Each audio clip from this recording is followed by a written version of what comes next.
Just like a Fitbit, it's with you all day long. The same ID badge that opens office doors can now track your every move and more.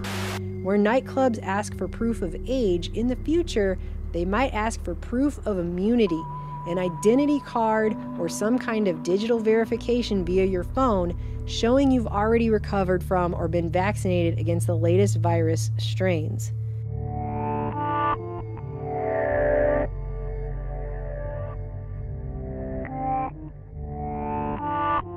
I recently traveled from Shanghai to Wuxi, and it's very interesting how my movements are being tracked. When I landed at Wuxi railway station, I couldn't exit the station unless I showed them where I've been for the past 14 days. So I had to give consent to my telecom operator to access my location for the past 2 weeks. When I got on the taxi, I also had to scan a WeChat mini program that linked my ID with a specific vehicle that I rode in. Whenever I enter a building or a neighborhood, I will need to show them my Wuxi health code. A green Wuxi health code means that I can move freely within the city. And it will be scanned by the security guard to link me to the place that I'm visiting. The app explores billions of records in social media postings, commercial and public databases for law enforcement needs, churning out risk profiles in real time using an algorithm. They give you a threat score. What is red would be a high threat alert, a yellow would be a modest but noteworthy threat alert, and a green is there is no threat alert. Whenever I enter a building or a neighborhood, I will need to show them my Wuxi health code. A green Wuxi health code means that I can move freely within the city.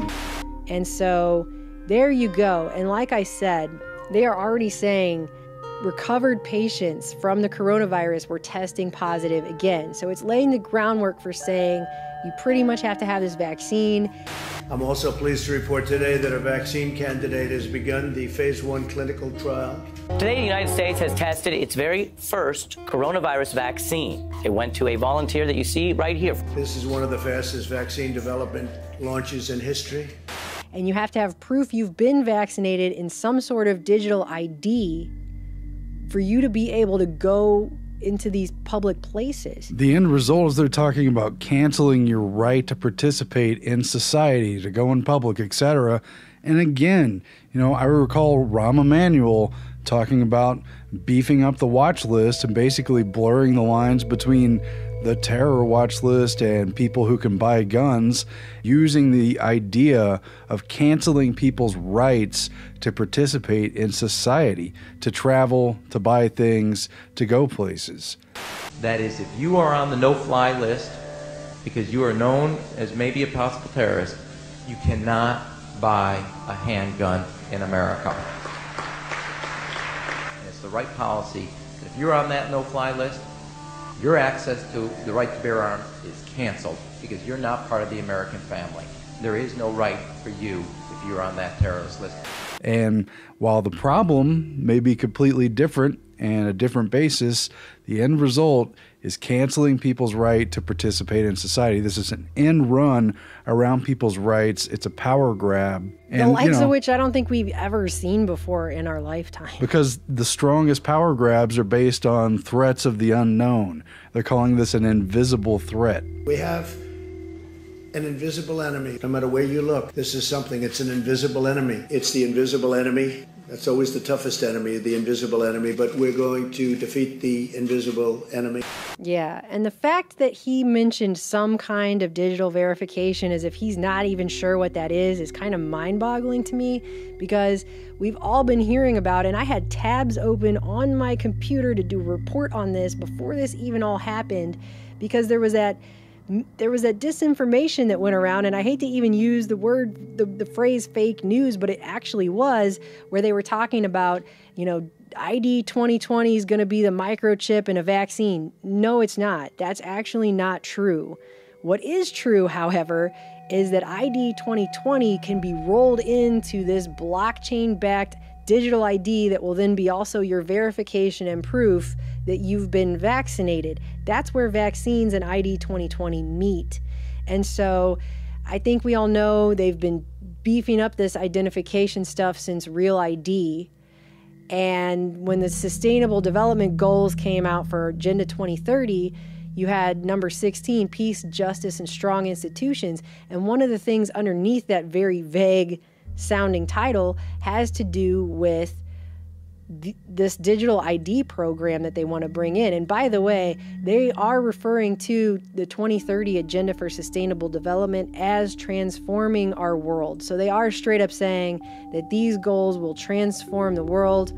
And you have ID 2020 and how they're saying having this new digital ID that they want everyone on the planet to have by 2030 is what they're calling a fundamental and universal human right, because we live in a digital era. So everyone needs to be able to have that. But when you start looking into ID 2020, you have all the usual suspects that you always have, like the World Bank and all that stuff. You've got Microsoft being a huge part of this, and Bill Gates' Gavi Vaccine Alliance. You actually have Dr. Seth Berkley, CEO of Gavi, as part of this. He joined ID 2020's executive board. Actually, back in 2016, at the United Nations headquarters in New York, ID 2020, it's described as an alliance of governments, nonprofits, academia, over 150 private sector companies, 11 United Nations agencies, and they were collaborating on how to provide this unique digital identity to everyone on the planet. And Microsoft then joined that. Bill Gates was speaking at a security conference in Europe where, by the way, they're doing all kinds of creepy stuff in the backlash to immigration and terrorism and just the rise of hysteria throughout the whole region. And he talked about how health threats are now interlaced with security threats because the terrorists of tomorrow are going to be using genetic engineering technology and computers to create synthetic viruses. We also face a new threat that the next epidemic has a good chance of originating on a computer screen of a terrorist intent on using genetic engineering to create a synthetic version of the smallpox virus or a contagious and highly deadly strain of flu. And they've been rolling it out and unveiling this with all of this refugee crisis that's been going on. So this entire time you have all these war-torn Middle Eastern countries where people are being forced from their homes and forced to live in other countries. And the first thing that those people have to do when that happens to get food and shelter is they have to enroll in this digital ID program. That's part of it. Uganda is Africa's largest refugee host country. It has been rolling out a biometric data system with the help of the United Nations. The UN says it's logged 1 million people so far, and urban refugees are still being counted. We're dealing with immigration under the larger auspices of globalization. We've got bankers, capitalists, globalists, and entities that are international in scope who are looking to, quote, leverage human capital migrants across borders, and they're reshaping and re-leveling world order through this process. Even today, while all of this coronavirus stuff is happening in the news, there were articles coming out even today about how UN is hosting boot camps to spur this digital identity and the humanitarian tech solutions. This is an article that just came out today about this, that they held a digital solutions boot camp together with the United Nations Refugee Agency and the World Food Program about this. There was another article that came out today. Refugees in Ethiopia's camps raise privacy and exclusion concerns over UNHCR's new digital registration. It says, I felt like I was held hostage for food and water. They are forcing people onto this biometric registration system, which is what gives these people access to the services, the aid, and it says here it gives them access to their rights. Those rights, if you read the article that we've been discussing right now, in the future, those rights might be you getting to go to a restaurant, to a nightclub, to get on a train, to get on a plane, to go to a concert. Do you see what I'm saying? They're going to roll this together. And further, it just came out that just yesterday, Bill Gates was addressing coronavirus fears in an Ask Me Anything. And they specifically talked about this, where somebody asked him, how should we determine which businesses stay open? And underneath that, Bill Gates was talking about how eventually we will have to have digital certificates to show who has been recovered or tested recently, or when we have a vaccine and who has received it. So this is all working together in a completely God, I can't even think of the word I'm trying to use. If you didn't know better, it would seem like they started with the end result in mind and then came up with a threat, you know. Because this is all... If you didn't know better, if you didn't know the facts that we know and weren't focused on the threat to health and to livelihood.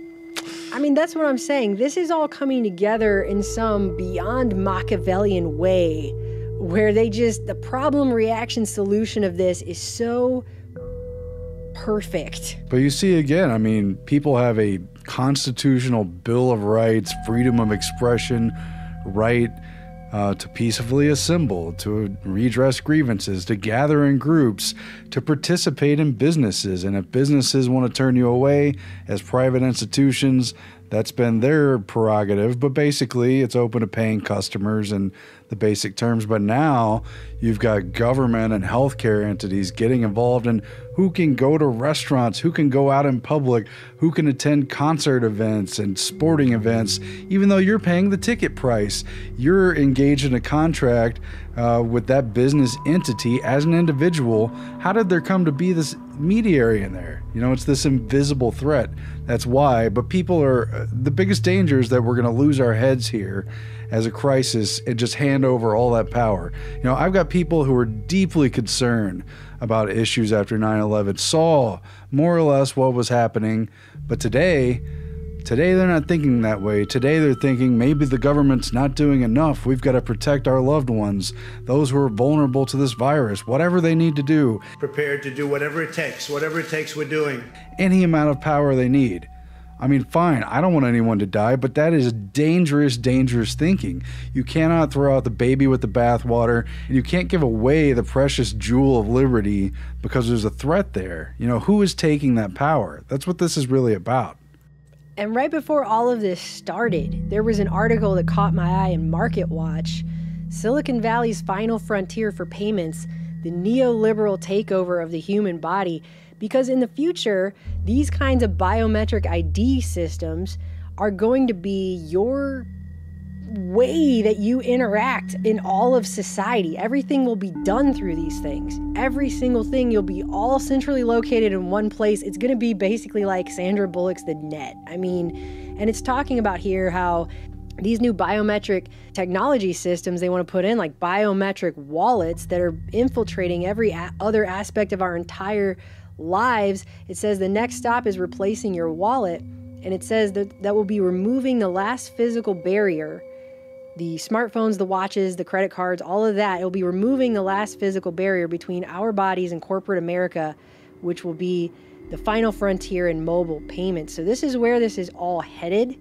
And I think it's also very interesting that you see certain narratives coming out about how this crisis situation is being used to further implement agendas, such as in China, where they are burning cash right now. They're disinfecting and destroying cash, supposedly to contain the coronavirus. That was reported what do you know? Another month, agenda to destroy individual freedom. Destroying cash, because they were already planning to go cashless anyways.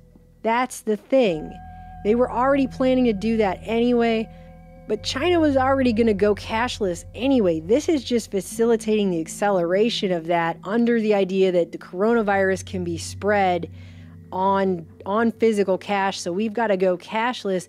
But as MIT also reported, coronavirus is not a good argument for it because there's no evidence that it's being spread through the money. There's no evidence of that, even though you had a guy who was a former president of the state-owned Bank of China recently arguing that the central bank in China should speed the release of its planned digital currency as a response to this. So they were already going to go cashless anyway, but now because of this situation,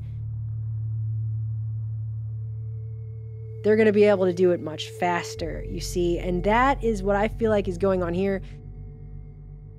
Because as soon as you had this article coming out about what they're going to do with this situation and how our lives aren't going back to normal, again, the very next day, you had the New York Times coming out with how the White House has a federal government plan that's warning people that a pandemic will last 18 months or longer. It's going to have multiple waves. It goes right along with it. And at the same time, you have Bill Gates coming out and saying that eventually everyone's going to have some sort of digital certificate to prove that they've either been tested, recovered, they've had a vaccine. Whenever I enter a building or a neighborhood, I will need to show them my Wuxi health code.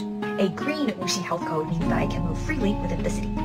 It says when we have a vaccine, who has received it. And that's so creepy. Really, that's the 18 months. It takes 18 months. If you go look at what our FDA says, it takes 18 months for the testing of the vaccine, which they started on Monday, by the way, already testing this new novel vaccine. It uses technology that is not like any vaccine that we've had yet. This is one of the fastest vaccine development launches in history. They're being pretty vague on that one. And it's so creepy. I mean, we've seen in the last year and a half that anyone dissenting, questioning, standing against vaccines is increasingly shut down online.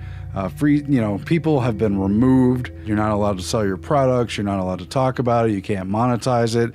So they've shut down dissent on vaccines. They're going to have a blank check.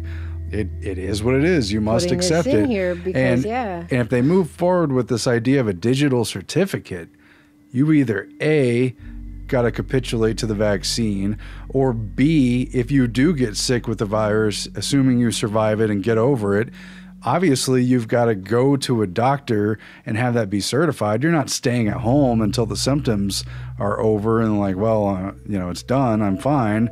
You've got to go through that system and they have to approve you, and whatever else is on that plate, other vaccines. It's insane. They're obviously going to pressure parents with children where there are other vaccines. Maybe that's put them at risk. I mean, that's what I'm this saying. Is turning the whole thing on its head, and it's really encroaching upon our individual rights yet again. I mean, I guess I'm beating a dead horse, but I'll beat it, I mean, in a way that is just unprecedented. I mean, all of these people that kept their kids home and homeschooled because they wanted to avoid having to vaccinate their kids, well, now everybody's homeschooling, so that's not going to do it. It's as if somebody put all of these factors into one of those quantum computers and ran a game theory simulation on how to game this entire thing into pushing the entire world onto this system that they have only been talking about putting in place for many years, and that we've been reporting on for many years. All of their data, everything they do, everywhere they go, everything they buy, everything is linked to one card. In 2018, I feel like that was the moment that we were both thinking, okay, something's getting ready to happen. Something's coming.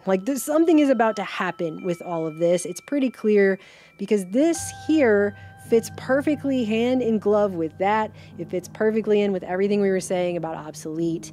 And it fits perfectly in with these initiatives that Bill Gates has been supporting for a very long time through Microsoft and Gavi, this whole ID 2020. You've got the World Bank and all these other organizations, the UN and all that. They're all pushing for this, that this is a big 2030 sustainable development goal. And somehow now we have this novel coronavirus. And suddenly now we have the justification, the catalyst for bringing in all of these systems, UBI, the digital ID, whatever this vaccine is, I guess. Clearly, this is going to change everything pretty substantially. It is a huge acceleration of these agendas all coming together under what is basically this perfect storm that just seems way too perfect. So we just wanted to show this to you and talk about this because everyone right now is pretty anxious. And I mean, maybe you didn't want to hear about this, but I'm the kind of person that I'd rather know than just be fumbling around guessing at what might be going on. I'd rather know, even if it's a tough pill to swallow, even if it's not a tasty spoonful of medicine. When this article was put up on Instagram, that's where I first saw it. You had people going in there like, MIT, stop making clickbaity headlines for fear-mongering. That's not cool and all that kind of stuff. But MIT doesn't typically do clickbaity fear-mongering headlines. That's not really what they're about. I mean, this isn't the Daily Mail that we're talking about here. But the thing is, the one asset we still all have is public perception. If the public in general don't swallow this medicine, then this plan won't work. So the best thing we can do is expose it for what it is. If people see it for what it is, if people say, enough of this, you're not going to control my life over a glorified flu, then maybe we can stave this off. Because, yeah, the agenda includes full-on digital ID. We did a major report how in the little tiny European country of Estonia, they've got digital ID, taxes, banking records, everything all tied your data to one in ID. one central place. And that's basically what this is leading to here as well. It's a one ring to rule it all type of situation. I mean, think about how many other things could be affected if they wanted to make them penalties or conditions. If you haven't got the vaccine, if you haven't been cleared, well, maybe you can't do other things that don't even have to do with going out in public. Maybe you can't access your social media accounts or buy things on marketplaces that you want to do. Maybe your tax returns will be in question. You know, all kinds of stuff could be used as dangling carrots and punishments, you know, rewards and incentives and punishments and conditions to get people to comply with this. When you centralize that much power, well, and it's not something we should play around with. And here's what they say at the end of this article, because it touches upon that at the very end. There's just a little bit left here. He actually straight up says, we'll adapt to and accept such measures, much as we've adapted to increasingly stringent airport security screenings in the wake of terrorist attacks. So he's straight up saying there, you guys took it, the stuff we did at the airports, making you guys line up and get felt up and walk through these body scanners and all this kind of stuff. You accepted that. And it says, the intrusive surveillance will be considered a small price to pay for the basic freedom to be with other people. And I just, mind-blowing that he wrote that statement, the basic freedom to be with other people, because they know straight up that isolation makes people crazy. It's a way of breaking somebody down to isolate people. Isolating people is one of the first things you do. Everybody knows the phrase cabin fever, you know? So this intrusive surveillance, this new stepping up of the level this is going to get to, where privacy doesn't exist at all, will be considered a small price to pay for the basic freedom to be with other people. I mean, it's horrifying, but at least it's an honest phrase. They're coming after the basic freedoms of people. I mean, that's the most basic freedom that most people could even think of. And by the way, back in the 70s, they had a swine flu. The public was all afraid. They got at least 50 million people to take the vaccine. Turned out it wasn't really that big of a deal, but... Remember the swine flu scare of 1976? That was the year the U.S. government told us all that swine flu could turn out to be a killer that could spread across the nation. And Washington decided that every man, woman, and child in the nation should get a shot to prevent a nationwide outbreak, a pandemic. Well, 46 million of us obediently took the shot. And now 4,000 Americans are claiming damages from Uncle Sam amounting to $3.5 billion because of what happened when they took that shot. By far the greatest number of the claims, 2/3 of them, are for neurological damage or even death. You know... And they're rushing this thing through as fast as they possibly can. They already started testing it on someone Monday. So the article ends by saying, as usual, the true cost will be borne by the poorest and the weakest. People with less access to health care or who live in more disease-prone areas will also be more frequently shut out of places and opportunities that are open to everyone else.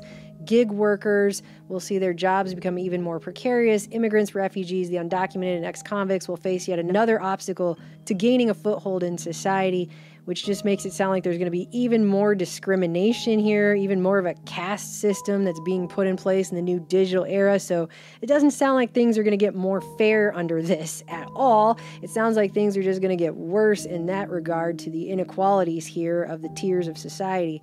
It says, moreover, unless there are strict rules on how someone's risk for disease is assessed, and this plays back into did you get a vaccine or not, unless there are strict rules on how someone's risk for disease is assessed, governments or companies could choose any criteria. You're high risk if you earn less than $50,000 a year, if you're in a family of more than 6 people, if you live in certain parts of the country, for example, which creates the scope for algorithmic bias and hidden discrimination. The world has changed many times and it's changing again. All of us will have to adapt to a new way of living, working, and forging relationships. But as with all change, there will be some who lose more than most, and they will be the ones who have lost far too much already. The best we can hope for is that the depth of this crisis will finally force countries, the U.S. in particular, to fix the yawning social inequalities that make large swaths of their population so intensely vulnerable. And I love how they try to spin that it's going to be an egalitarian fairness for all. This is a sabotage on our quote-unquote basic rights as human beings. What it is, just like other global issues, it's a global problem. It's a global threat. It's invisible. It has no borders, and therefore it's going to insert global jurisdiction in places where it doesn't belong.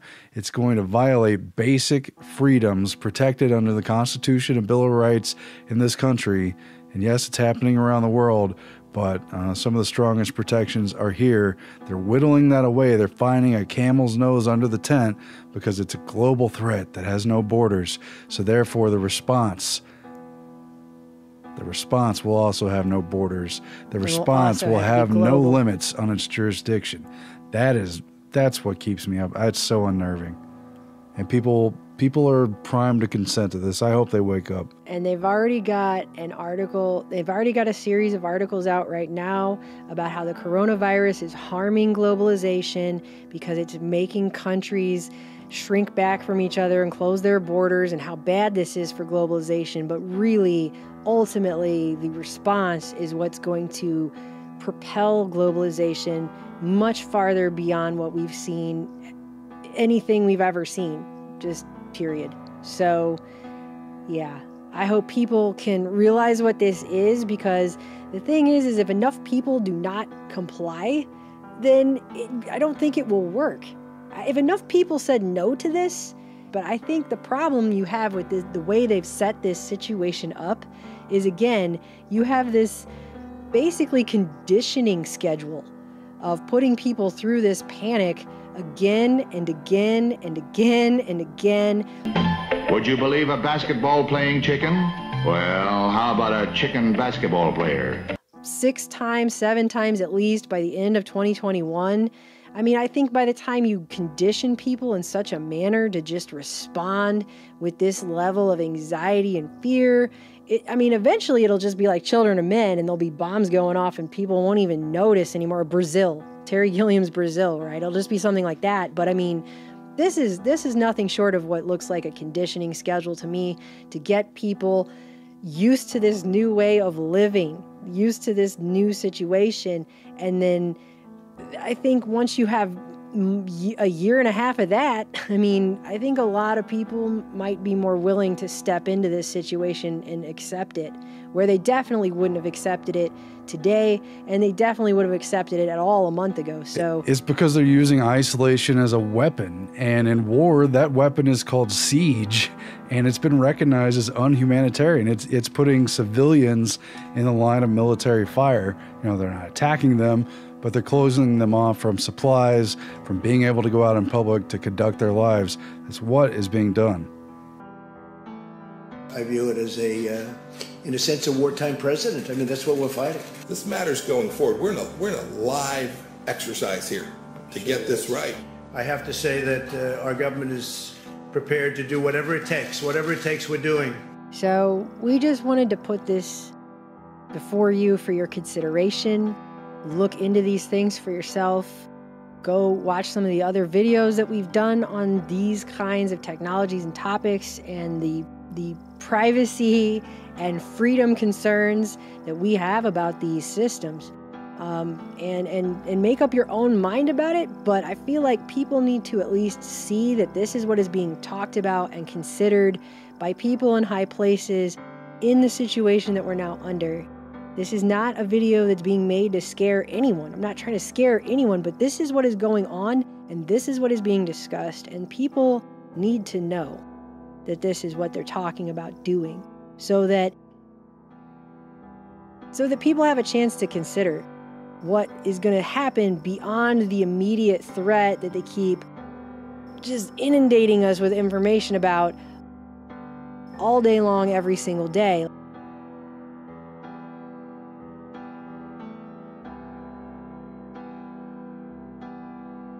There's a time beyond that, and that is what these people are discussing, and I think people need to know. So, anyways, we love you guys. Talk to you again soon.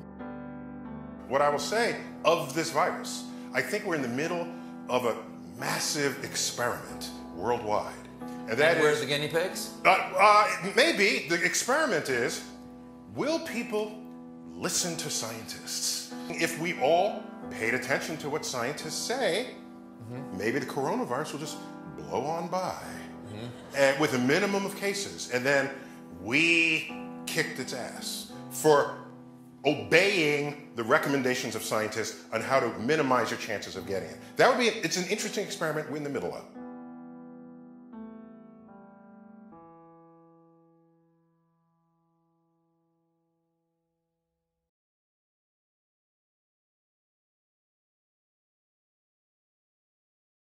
Welcome to your future. A digitally interdependent, hyper-connected, networked world. Throw off the tethers of ordinary reality and join the digitized multitudes ruled by global e-governance. With your very own new world citizen of the People's Federated Republic of the Great Democratic United Global States Incorporated chip card. Just one chip is now a key to every relevant database you are in on Earth. We're taking identification to a technocratic level beyond Aldous Huxley's wildest dreams and George Orwell's nightmares. One chip linked to your unique citizen number connects to all of your relevant societal business, including your passport, your driver's license, and all Federation-required licenses, titles, and registrations, your car, home, and medical insurance, all of your medical records, including your mandatory annual psychological evaluation, your DNA profile, and your prescriptions, your voter registration and history, and your bank account and digital universal basic income credits. But that's not all. Your blockchain-protected New World Citizen chip also gives you a digital footprint everywhere you go on the web, from online news sources to all of your social media accounts, authenticating you online to ensure a safe, peaceful, and secure society where no one can offend anyone else, because no one can hide. Continuous, real-time, 24/7 tracking and tracing will ensure a truly peaceful, digital utopia for all. No more fear of identity theft or forgetting those pesky passwords, as your digital citizen mark will be biometrically verified through your fingerprints, iris scan, EEG, voice print, I'm sorry, Dave, and facial map. From Cairo to Rome to Ingolstadt to Paris to Washington to Estonia and Astana. From ocean to ocean to ocean to heck, all of the oceans. Being a digital resident offers you a new concept of freedom to be a global citizen under your borderless digital new world order. May be incompatible with faith and the actual definition of freedom. Databases wholly owned and operated by the People's Federated Republic of the Great Democratic United World States, Incorporated, and their subsidiaries. Your digital citizenship is legally binding, and data may be shared with third parties listed in subsection 187-C.2 without your express knowledge or consent. These terms and conditions are subject to change at any time, which is fine because they are 8,642 pages long and we know no one is reading the fine print. Travel allowed only in pre-approved, chip-validated mega regions and not including core or reserved sustainable development zones, as designated by the United Nations Convention on Biological Diversity. Online behaviors deemed negative or harmful are subject to UBI digital credit deduction without notice, up to and including account termination. See user agreement for further details. Our smart grid network touches every corner of the globe. It's one digital new world. And your chip is your portal to it. So apply today to authenticate and secure your digital citizenship. Because if you didn't do anything wrong, you shouldn't have anything to hide. And in this brave new world, you won't be able to.